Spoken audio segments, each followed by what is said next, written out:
Okay, we're ready to begin. Mayor Tory, if you'd like to go ahead, please unmute yourself before you start speaking. Thank you, everybody.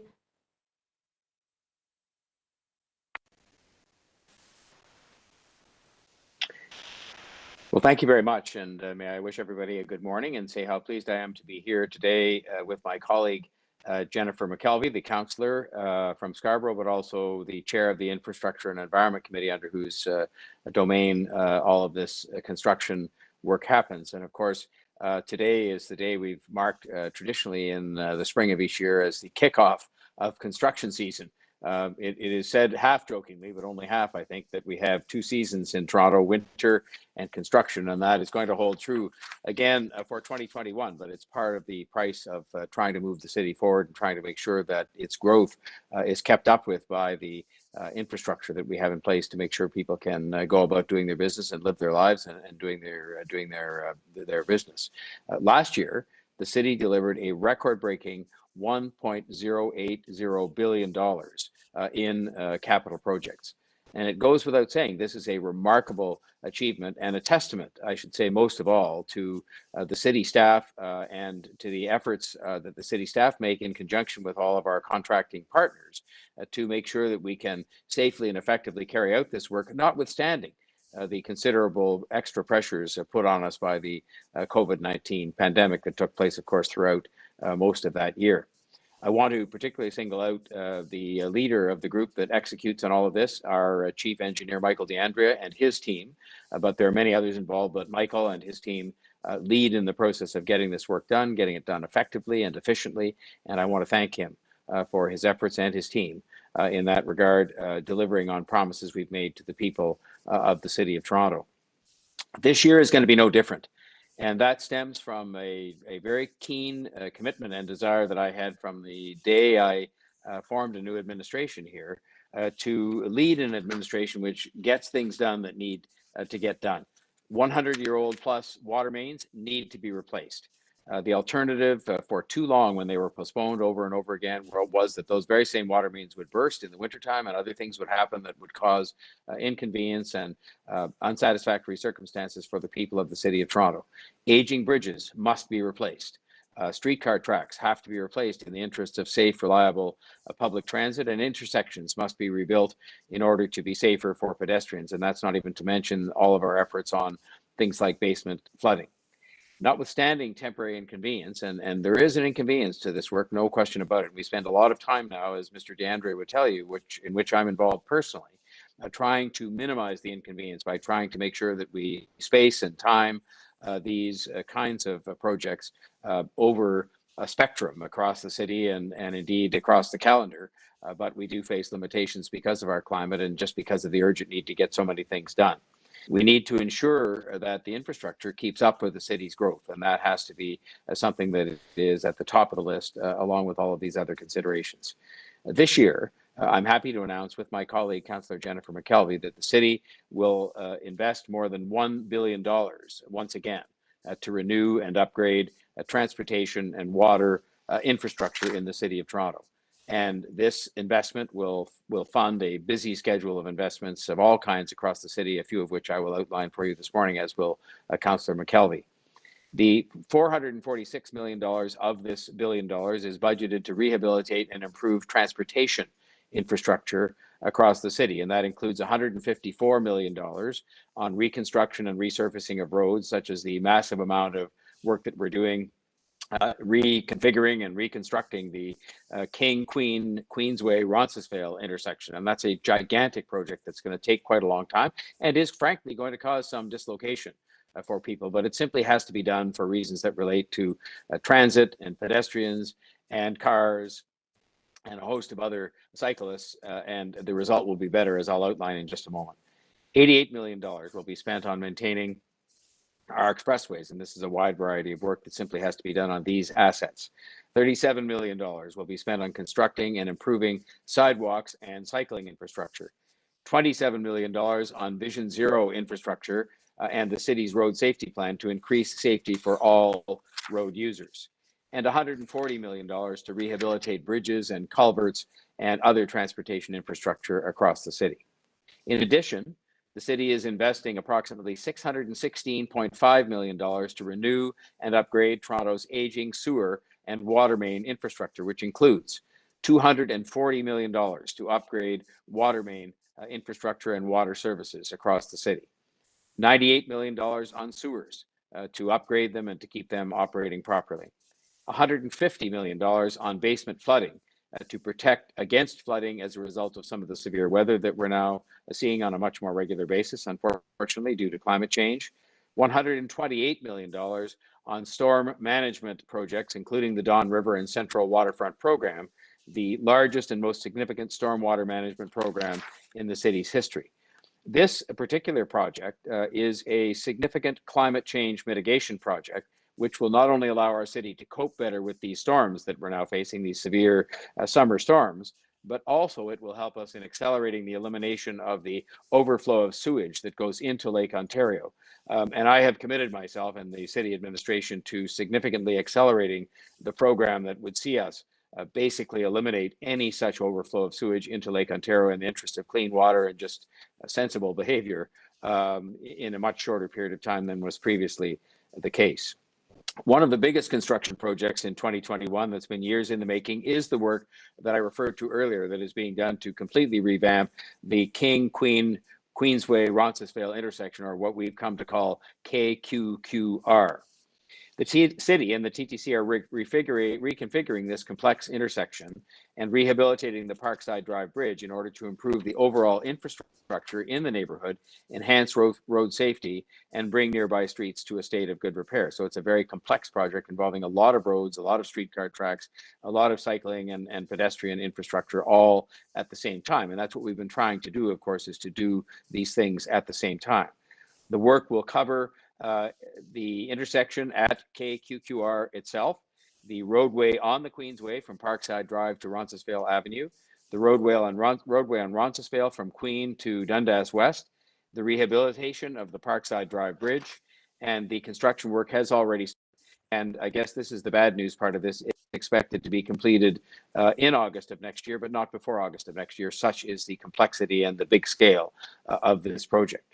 The work will also include, so that we're trying again to do these things at the same time, water main replacement and sewer lining, road construction and sidewalk replacement, streetcar track and overhead wire replacement, and work on the streetscape. And the city will also introduce a number of pedestrian and cyclist-friendly features while we're at all of this reconstruction work. We have been in close consultation with stakeholders and local residents to try to minimize the disruption, but there's no question that it is going to be a difficult period while we get this work done. But once it's done, you will have a dramatically improved and dramatically safer and up-to-date infrastructure in place. And we hope that people are understanding and patient with us when we do this work, which simply has to get done for all of the reasons mentioned above, related to transit, related to roadways, related to water mains, related to all of the different kinds of infrastructure we're dealing with at one and the same time. The Kqr intersection itself will close from April 5th until July 21st during the first stage of construction, although there will be one east-west travel lane in each direction maintained at all times. I think it's sometimes hard when you're confronting it, in person as we go through construction season to see this as good news, but it is good news for the City of Toronto. It shows our commitment to continuing to improve the city for generations to come. It shows that we're trying harder to allow the infrastructure of the city to keep up with the tremendous growth we've been experiencing here, and which is going to come once again. Just right now, this week, we're hearing stories of companies coming to invest more and create more jobs in the City of Toronto. And as those people come and as immigrants start to come again, we need to make sure we're ready to deal with that growth and all the growth that is going to accompany the development that is taking place in the city on a continuing basis, even during the pandemic. This is what is necessary for us to be a global city within the context that we'd like to consider ourselves and within the context that many companies and individuals are seeing us when they choose to come here. And that includes things that you don't see often in a very visible way, like transportation and in particular water and sewage infrastructure. And it also shows that notwithstanding the pandemic, we are proceeding ahead with this work. We have to proceed ahead with this work, and the pandemic must be kept to a minimum, its impact on this work, as we get ahead with the things that have to be done in the city's best interests. We're also, of course, pushing ahead with the vaccination effort in order to put the pandemic behind us. And the work on that continues, but of course the work on infrastructure has to continue as well, and we can't wait until the pandemic is over with. These investments will make sure that the signs of confidence we see with the development projects, with the investments, with the new jobs being created here will continue, because people will see this as a place where they can do their business and have a reasonable quality of life. And these investments, in fact, create and support hundreds of new jobs. When you think about the water infrastructure, the sewage infrastructure, the transportation infrastructure, they are also part of the economic infrastructure of the city and support investment and jobs. And please remember one more thing, I hope, that when you are traveling around the city and see this construction, as much as it may cause you some momentary aggravation, please also understand these are your tax dollars at work. I often point to things that are going on that are of a major scale, and the huge amount of money that's involved in renewing and rebuilding and making safer and more reliable these things as the best evidence that I have of a city that has been described by its own credit rating agencies as financially well managed. But it doesn't mean we can't continue and don't have to continue to make investments in the city. This is work that should not be postponed. It must be done. In many cases, the work you're seeing is in fact upgrading pipes and water mains and things like that that are more than 100 years old and needed to be replaced and should have been replaced some a considerable time ago. I now want to hand the microphone over to Jennifer Mckelvey, the councillor from Scarborough and the chair of the city's Infrastructure and Environment Committee, who will speak in detail about some of the construction projects beyond those that I've spoken about this morning. And I thank you very much for your attendance and for your attention. Councillor? Thank you. Good morning, everyone, and thank you for joining us this morning to kick off Toronto's 2021 construction season. I'm Councillor Jennifer Mckelvey, Chair of the City's Infrastructure and Environment Committee and local councillor for Scarborough Rouge Park. As Mayor Tory mentioned, this is going to be another big year for construction in Toronto as we continue to invest in renewing and upgrading our aging infrastructure. You've also heard the Mayor speak to the importance of this work in terms of climate resilience, protection of water quality, and Vision Zero. And I'm so grateful for a strong commitment to all of those. You will see a lot of work taking place across the city as crews repair and improve our roads, sidewalks, bridges, expressways, water mains, and storm and sanitary sewers. Importantly, we are trying to take advantage of low traffic volumes to advance projects across the city and to keep people working. A significant construction project happening this year is the work we're doing on Queen Street West from June to December. Starting this summer, City and TTC crews will replace the top portion of the TTC tracks and perform various streetscape improvements on Queen Street West from Bay Street to Fenning Street, in addition to water main replacement from Bay Street to University Avenue. More information will be provided in the coming weeks. There are many more projects happening this year. For example, in Toronto and East York, there will be water main replacement on Bloor Street West between Spadina Avenue and Avenue Road, water main and sewer replacement on Lower Jarvis Street from Queens Quay East to the Esplanade, and TTC track replacement and streetscaping on Wellington Street from Yonge Street to Church Street and on Church Street between King Street East and Wellington Street. In North York, there will be water main replacement, major road resurfacing, and neighborhood improvements in the area of Bathurst and Baycrest, road resurfacing on Mount Pleasant Road from Roehampton Avenue to Dawlish Avenue, in addition to the work we're doing to construct a new storm trunk sewer system in the Fairbank Silverthorne area. In Etobicoke, there will be water main replacement on 29th Street and on Lakeshore Boulevard West from 24th Street to west of 32nd Street, road resurfacing, road construction, and streetscaping on Western Road from Lawrence Avenue West to Humberview Crescent, in addition to the final stage of reconstructing the 6-point interchange, which will include surface paving and sidewalk work. And in Scarborough, there will be road and sidewalk reconstruction on Kingston Road from Deep Dean Drive to Centennial Road North, road resurfacing on Tapscott Road from the Hydro right-of-way to Mckelvey Avenue, and road resurfacing and water main replacement on Midland Road from the Hydro right-of-way to Shepherd Avenue East. What I've listed only scratches the surface of all the work we intend to do this year. If you find yourself traveling through a construction work zone, I want to remind all road users to please obey the signs and reduce your speeds where indicated in work zones. This is for the safety of the traveling public and construction crews working on site. I also encourage you to plan your travel in advance this summer, and please be patient. To help you plan your travel, you can visit toronto.ca/roadconstructions to help learn more and avoid road closures, or visit toronto.ca/inview for more information on the city's planned capital construction work. You can also follow our Twitter accounts at City of Toronto and at TO_transport for more information on work happening throughout the season. I want to thank you again for your patience, understanding, and cooperation this construction season. And in the meantime, please stay safe. Thank you, Mayor Tory and Councillor Mckelvey. We'll now begin the Q&A from the media. As a reminder, it's one question, one follow-up. And if you could unmute yourself when we say your name. Thank you. First up, we have David Ryder from The Star. Go ahead. Good morning, both. I think the first question is one your staff are probably prepared for, which is how much of the $1 billion plus is going towards the reconfiguration of the elevated part of the East Gardiner Expressway? I wonder if staff could It's David, and let's the focus on what the question was, which is the reconfiguration of the Gardiner Expressway as opposed to what's actually being spent, I think, this year, Michael, but over to you. yeah, so it's Michael DeAndrea, Engineering Construction Services. So as the mayor noted, we're just finishing the first contract for the rehabilitation of the elevated section between Jarvis and Cherry Street. The capital budget from transportation for this year includes a budget of $88 million to complete that work. Thank you. And my follow-up question is a non-public works question, which is Mayor Tory, this morning on CP24, you sort of raised the specter of hair salons not being able to reopen given the case counts. I'm wondering if you can elaborate on that, and do you have the same concerns for outdoor fitness classes?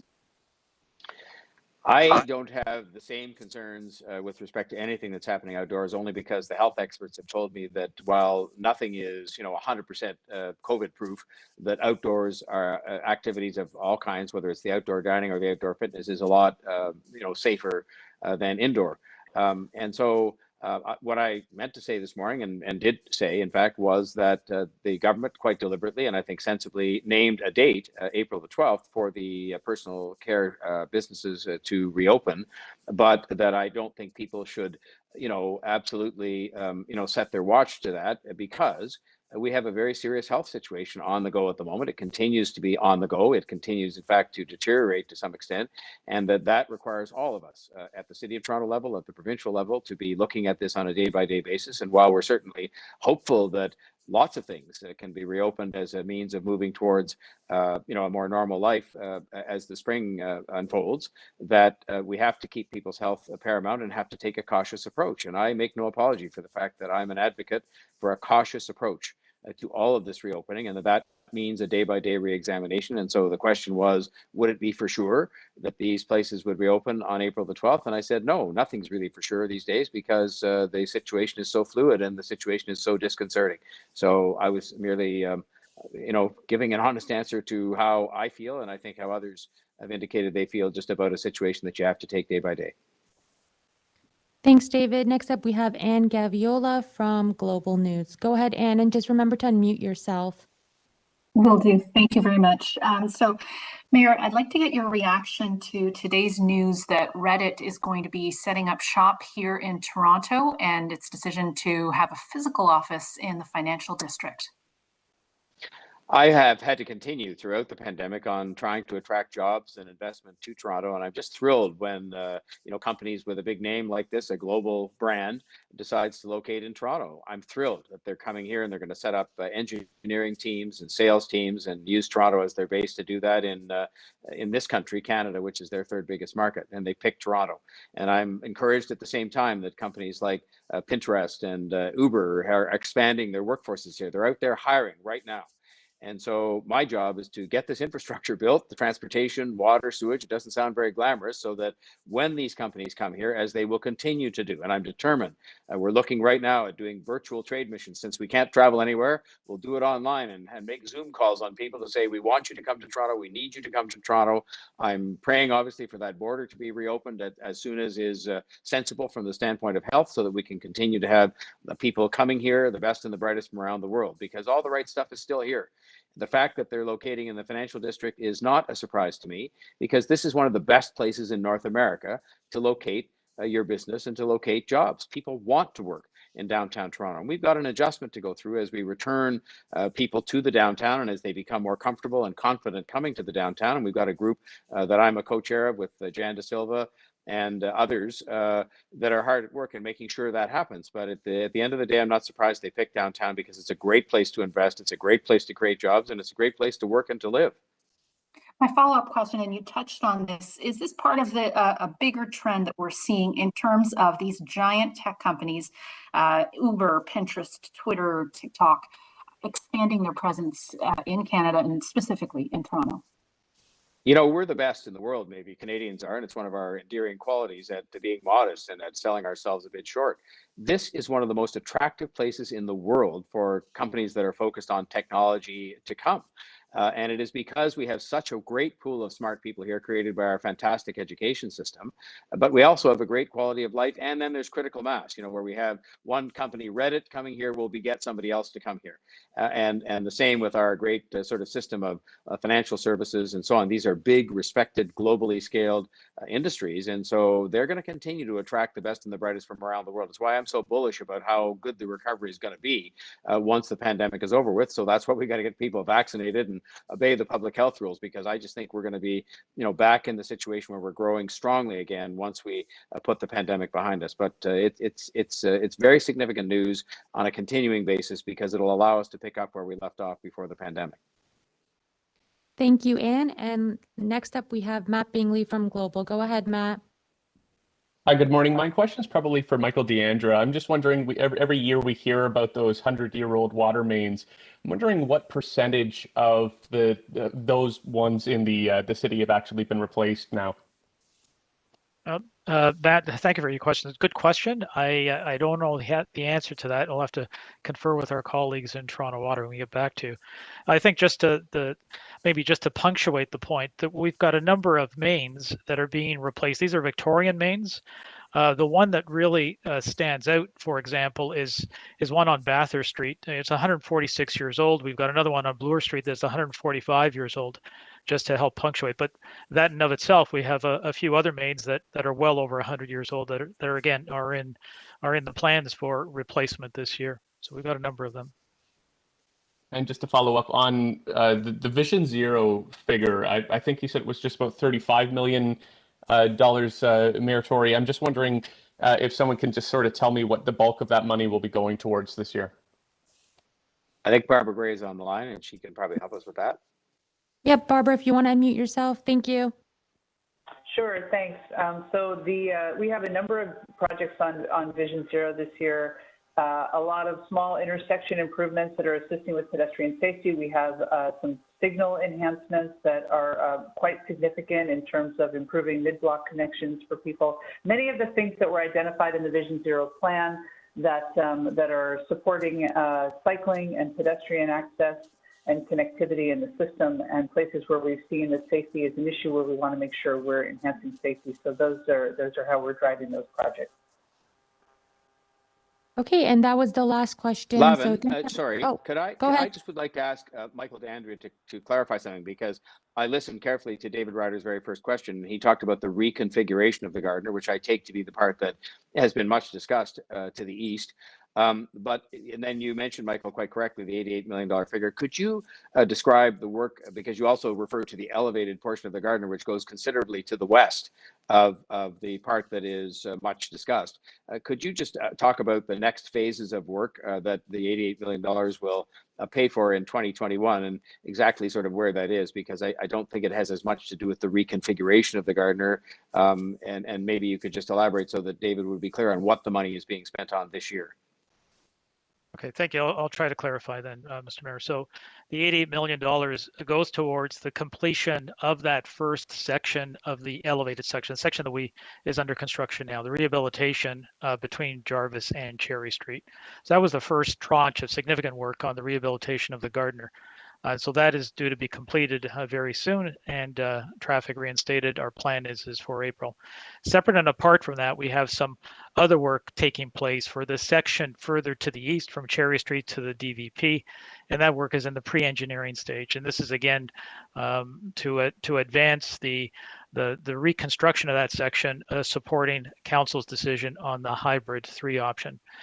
Separate and apart from that, we have another project. We've just begun the engineering on the section between Strawn Avenue and Dufferin Street, and that work is in the preliminary stages. So that would be the next tranche of construction for the elevated section. Thank you. Okay, perfect. Thanks, everybody. Have a great day. Thanks, Ave.